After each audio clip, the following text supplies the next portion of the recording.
भगवान शिव और पार्वती की शादी बड़े ही भव्य तरीके से आयोजित हुई।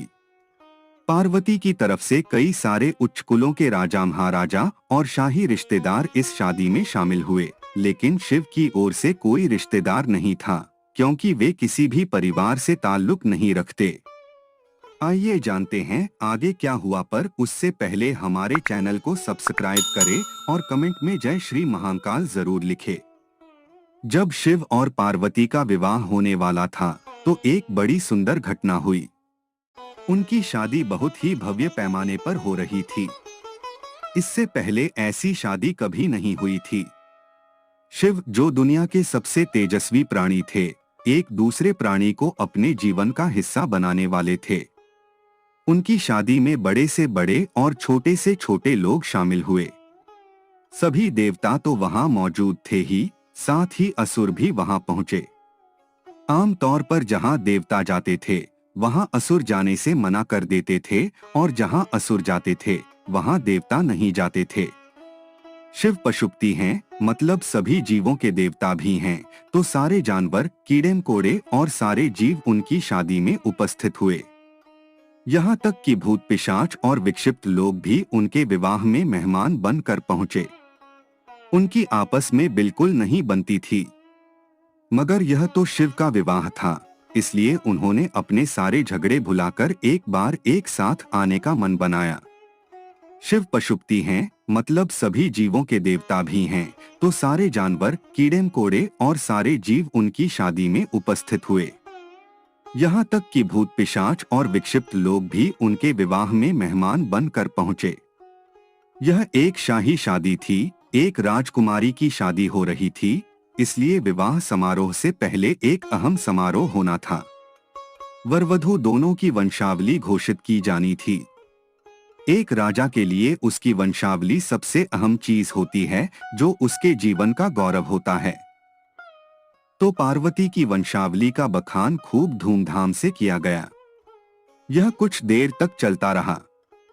आखिरकार जब उन्होंने अपने वंश के गौरव का बखान खत्म किया तो वे उस ओर मुड़े जिधर वर शिव बैठे हुए थे। सभी अतिथि इंतजार करने लगे कि वर की ओर से कोई उठकर शिव के वंश के गौरव के बारे में बोलेगा, मगर किसी ने एक शब्द भी नहीं कहा। वधू का परिवार ताज्जुब करने लगा, क्या उसके खानदान में कोई ऐसा नहीं है जो खड़े होकर उसके वंश की महानता के बारे में बता सके, मगर वाकई कोई नहीं था। वर के माता पिता, रिश्तेदार या परिवार से कोई वहां नहीं आया था, क्योंकि उसके परिवार में कोई था ही नहीं। वह सिर्फ अपने साथियों, गणों के साथ आया था जो विकृत जीवों की तरह दिखते थे। वे इंसानी भाषा तक नहीं बोल पाते थे और अजीब सी बेसुरी आवाजें निकालते थे। वे सभी नशे में चूर और विचित्र अवस्थाओं में लग रहे थे। फिर पार्वती के पिता पर्वतराज ने शिव से अनुरोध किया, कृपया अपने वंश के बारे में कुछ बताइए। शिव कहीं शून्य में देखते हुए चुपचाप बैठे रहे। वह न तो दुल्हन की ओर देख रहे थे, न ही शादी को लेकर उनमें कोई उत्साह नजर आ रहा था। वह बस अपने गणों से घिरे हुए बैठे रहे और शून्य में घूरते रहे। वधू पक्ष के लोग बार बार उनसे यह सवाल पूछते रहे, क्योंकि कोई भी अपनी बेटी की शादी ऐसे आदमी से नहीं करना चाहेगा जिसके वंश का अतापता न हो। उन्हें जल्दी थी, क्योंकि शादी के लिए शुभ मुहूर्त तेजी से निकला जा रहा था। मगर शिव मौन रहे। समाज के लोग, कुलीन राजा महाराजा और पंडित बहुत घृणा से शिव की ओर देखने लगे और तुरंत फुसफुसाहट शुरू हो गई, इसका वंश क्या है? यह बोल क्यों नहीं रहा है? हो सकता है कि इसका परिवार किसी नीची जाति का हो और इसे अपने वंश के बारे में बताने में शर्म आ रही हो। फिर नारद मुनि, जो उस सभा में मौजूद थे, ने यह सब तमाशा देखकर अपनी वीणा उठाई और उसकी एक ही तार खींचते रहे। वह लगातार एक ही धुन बजाते रहे। इससे खींचकर पार्वती के पिता पर्वतराज अपना आपा खो बैठे, यह क्या बकवास है? हम वर की वंशावली के बारे में सुनना चाहते हैं, मगर वह कुछ बोल नहीं रहा। क्या मैं अपनी बेटी की शादी ऐसे आदमी से कर दूं? और आप यह खिजाने वाला शोर क्यों कर रहे हैं? क्या यह कोई जवाब है? नारद ने जवाब दिया, वर के माता पिता नहीं हैं। राजा ने पूछा, क्या आप यह कहना चाहते हैं कि वह अपने माता पिता के बारे में नहीं जानता? नारद ने सभी को बताया कि भगवान स्वयंभू हैं। नहीं, इनके माता पिता ही नहीं हैं। इनकी कोई विरासत नहीं है। इनका कोई गोत्र नहीं है। इसके पास कुछ नहीं है। इनके पास अपने खुद के अलावा कुछ नहीं है। पूरी सभा चकरा गई। पर्वतराज ने कहा, हम ऐसे लोगों को जानते हैं जो अपने पिता या माता के बारे में नहीं जानते। ऐसी दुर्भाग्यपूर्ण स्थिति हो सकती है, मगर हर कोई किसी न किसी से जन्मा है।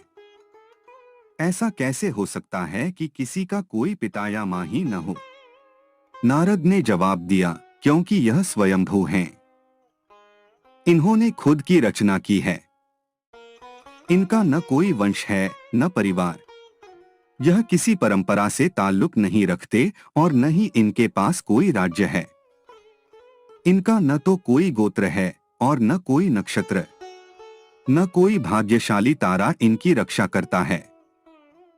यह इन सब चीजों से परे हैं। यह एक योगी हैं और इन्होंने सारे अस्तित्व को अपना एक हिस्सा बना लिया है। इनके लिए सिर्फ एक वंश है, ध्वनि। आदि शून्य प्रकृति ने जब अस्तित्व में आई तो अस्तित्व में आने वाली पहली चीज थी ध्वनि। इनकी पहली अभिव्यक्ति एक ध्वनि के रूप में है। यह सबसे पहले एक ध्वनि के रूप में प्रकट हुए। उसके पहले यह कुछ नहीं थे। यही वजह है कि मैं यह तार खींच रहा हूं। दोस्तों, आज के वीडियो में इतना ही। आशा करते हैं आपको यह वीडियो पसंद आया होगा। अगर हाँ तो हमारे चैनल को सब्सक्राइब करें और कमेंट करके बताएं कि आप आगे किस टॉपिक पर वीडियो देखना चाहते हैं। धन्यवाद।